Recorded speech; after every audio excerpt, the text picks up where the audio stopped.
Bangladesh Myanmar সীমান্ত এখন যেন এক বিস্ফোরণের অপেক্ষায় থাকা বারুদের স্তূপ। ওপারে রাখাইন রাজ্য দখল করে নিয়েছে আরাকান আর্মি, আর এপারে বাংলাদেশের সীমান্তে চলছে জেলেদের অপহরণ, গুলি, ভয়, ভীতি। পরিস্থিতি এতটাই ভয়াবহ যে প্রশ্ন উঠেছে, এ কি তবে নতুন যুদ্ধের শুরু? 2017 থেকে 2025 পর্যন্ত পুরো 8 বছর কেটে গেল। রোহিঙ্গাদের প্রত্যাবর্তন তো হয়নি, বরং সংখ্যা বেড়ে দাঁড়িয়েছে প্রায় 13 লাখেরও বেশি। সীমান্তে উত্তেজনা, ভেতরে শরণার্থী সংকট, আর বাহিরে চীন, ভারত, আমেরিকার প্রতিযোগিতা, সব মিলিয়ে বাংলাদেশ এখন দাঁড়িয়ে আছে ইতিহাসের এক কঠিন সমীকরণে। প্রশ্ন হচ্ছে, বাংলাদেশ কি কেবল এসব সহ্য করবে নাকি পাল্টা জবাব দেবে? আর যদি দেয়, তাহলে কি সত্যিই রাখাইন দখলের মতো ভয়াবহ পদক্ষেপের দিকে যেতে হবে বাংলাদেশকে? প্রিয় দর্শক, আজকের পর্বে এসবের বিশ্লেষণ থাকছে, পাশাপাশি আলোচনা করব আরাকান আর্মি হঠাৎ এত শক্তি বাড়ল কেন, সীমান্তে বাংলাদেশের কেন সতর্ক কিন্তু নীরবতা পালন করছে, রোহিঙ্গাদের প্রত্যাবর্তন কি আদৌ সম্ভব, রাখাইন দখলে আলোচনা কতটুকু বাস্তব, কতটা বিপজ্জনক। তো চলুন শুরু করা যাক।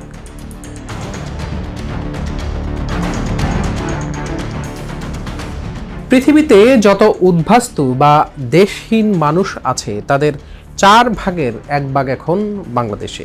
13 লাখের রোহিঙ্গা শুধু কক্সবাজারেই, আর এর বাহিরেও ছড়িয়ে ছিটিয়ে আছে আরও অনেকে। 2017 সালে মিয়ানমার সেনাবাহিনীর দমন পীড়নের মুখে এসব রোহিঙ্গাদের বাংলাদেশে আশ্রয় দিয়েছিল মানবিক কারণে। সে সময়ে আন্তর্জাতিক মহলের প্রশংসা কুড়িয়েছিল বাংলাদেশ, কিন্তু 8 বছর পর আজ সেই মানবিকতা বোঝায় পরিণত হয়েছে রাজনৈতিক ও নিরাপত্তা সংকটে। আন্তর্জাতিক সহায়তা ক্রমেই কমছে, বিশ্বশক্তির মনোযোগ ধীরে ধীরে অন্যত্র সরে যাচ্ছে, অথচ খাদ্য, স্বাস্থ্য, চিকিৎসা সবকিছুর চাপ এখন বাংলাদেশের কাঁধে।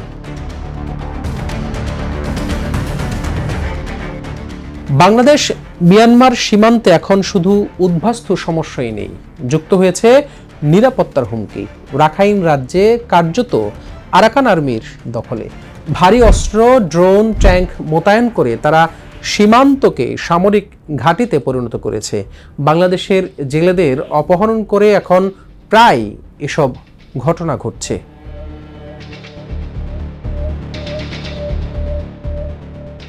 গেল কিছুদিন শতাধিক জেলে অপহরণের শিকার হয়েছেন। এটি নিছক কাকতালীয় নয়, বরং এক ধরনের মনস্তাত্ত্বিক চাপ, যেন বোঝানো হচ্ছে তারা এখন রাখাইনের নিয়ন্ত্রক। বাংলাদেশ সীমান্তে বিজিবি ও সেনা মোতায়েন বাড়লেও প্রশ্ন থেকেই যায়, এভাবে আর কতদিন? যদি আরাকান আর্মি আরও ভেতরে ঢুকে পড়ে, তাহলে কি করবে বাংলাদেশ?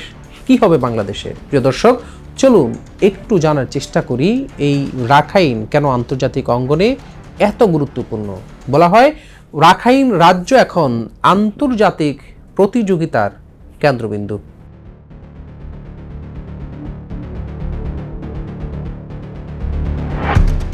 চীন বহু আগেই এখানে অবস্থান শক্তিশালী করেছে। তাদের তেল, গ্যাস পাইপলাইন, গভীর সমুদ্র বন্দর সবকিছুই দক্ষিণ পশ্চিম এশিয়ার কৌশলগত করিডোর। রাখাইন হারলে চীনের বিনিয়োগ বিশাল এক ধাক্কা খাবে। ভারত চালাচ্ছে কালাদান প্রকল্প, কলকাতা থেকে সরাসরি উত্তর পূর্ব ভারত প্রবেশের রাস্তা তৈরি করেছে। এ পথে বাংলাদেশকেও একেবারেই পাশ কাটানো সম্ভব হচ্ছে। আর আমেরিকা চায় রাখাইন হয়ে নতুন ভূরাজনৈতিক খেলার মাঠ। তাদের লক্ষ্য একটাই, চীনকে ঘিরে ফেলা। আরাকান আর্মি যদি শক্তিশালী হয়, তবে মিয়ানমারের ভেতরে দিয়ে আমেরিকা সহজেই নতুন করিডোর তৈরি করতে পারবে। অর্থাৎ আরাকান আর্মি কেবল স্থানীয় বিদ্রোহী নয়, বরং বিশাল এক শক্তির ছায়া তাদের পেছনে রয়েছে।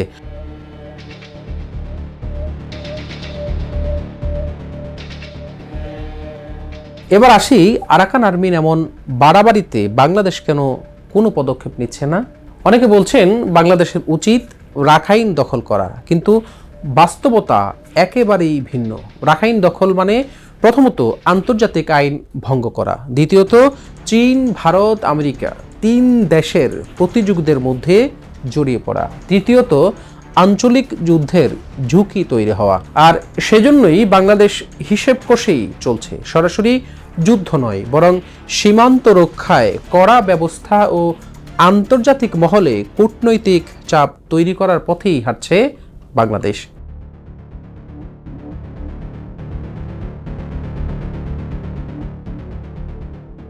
প্রিয় দর্শক, চলুন এবার একটু রোহিঙ্গাদের ফেরত পাঠানোর জটিল সমীকরণের পথটা দেখে আসি। রোহিঙ্গারা চায় ফিরতে, তারা চায় নাগরিকত্ব আর নিরাপত্তা। মিয়ানমার সরকার এখন কার্যত ভেঙে পড়ছে। রাখাইন রাজ্য আরাকান আর্মির হাতে, সেখানে শর্তহীন প্রত্যাবাসনের পরিবেশ একেবারেই নেই। ভারত কখনোই বাংলাদেশের পাশে দাঁড়ায়নি, চীন সবসময় ভারসাম্য রেখেছে, ফলে 8 বছরেও একজন রোহিঙ্গাকেও ফেরত পাঠানো যায়নি।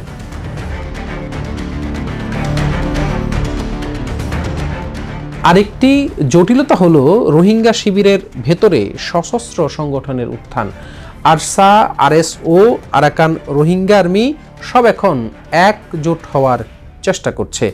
আন্তর্জাতিক সংকট গবেষণা গ্রুপ জানিয়েছে 4 ব্রাদার্স অ্যালায়েন্স নামে একটি নতুন জোট তৈরি হয়েছে। প্রায় 3 থেকে 5 হাজার রোহিঙ্গা যুবককে যুদ্ধের জন্য প্রশিক্ষণ দেওয়া হচ্ছে। ধর্মীয় ভাষণ, প্রতিশোধের ডাক আর স্বাধীনতার স্বপ্ন দেখিয়ে তাদের উদ্বুদ্ধ করা হচ্ছে।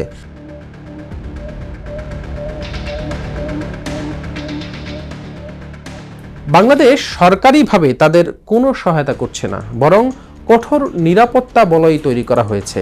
আরসা প্রধানকেও গ্রেপ্তার করেছে বাংলাদেশ। এখন দেশের মানুষ প্রশ্ন তোলেন, তবে বাংলাদেশের সামনে বিকল্প পথ কি হতে পারে?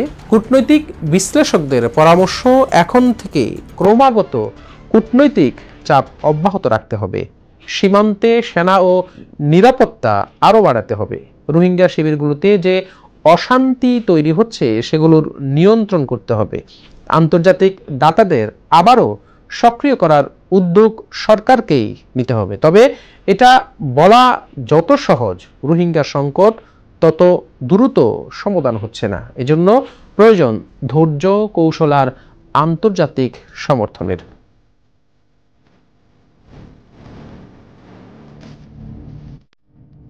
সীমান্তে এখন গর্জন করে আরাকান আর্মি। কক্সবাজার, টেকনাফ আতঙ্কে দিন কাটাচ্ছে মানুষ।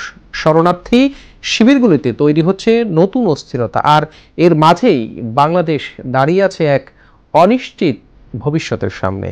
বাংলাদেশ কি যুদ্ধের পথে যাবে, নাকি কূটনৈতিক মঞ্চে লড়বে?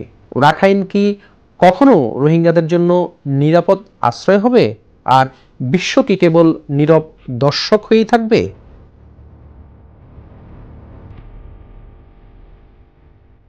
আজকের প্রতিবেদন শেষ করছি এই প্রশ্নগুলো দিয়ে, যার উত্তর হয়তো খুঁজতে হবে পুরো দক্ষিণ এশিয়া, পুরো বিশ্বকেই।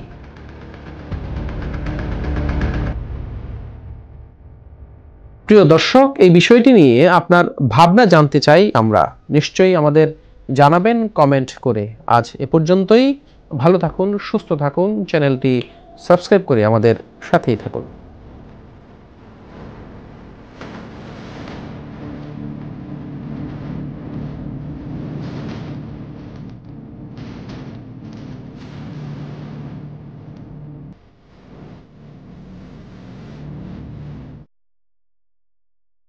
দেশের নাম্বার 1 ট্রেডিং অ্যাপ নিফটি ফার্স্টে পাচ্ছেন ট্রেডিং এর সব সুবিধা, dual exchange access, company analysis, portfolio তৈরি করা সহ আরও অনেক ইউনিক ফিচারের সাথে ট্রেড করতে ডাউনলোড করুন এক্ষুনি।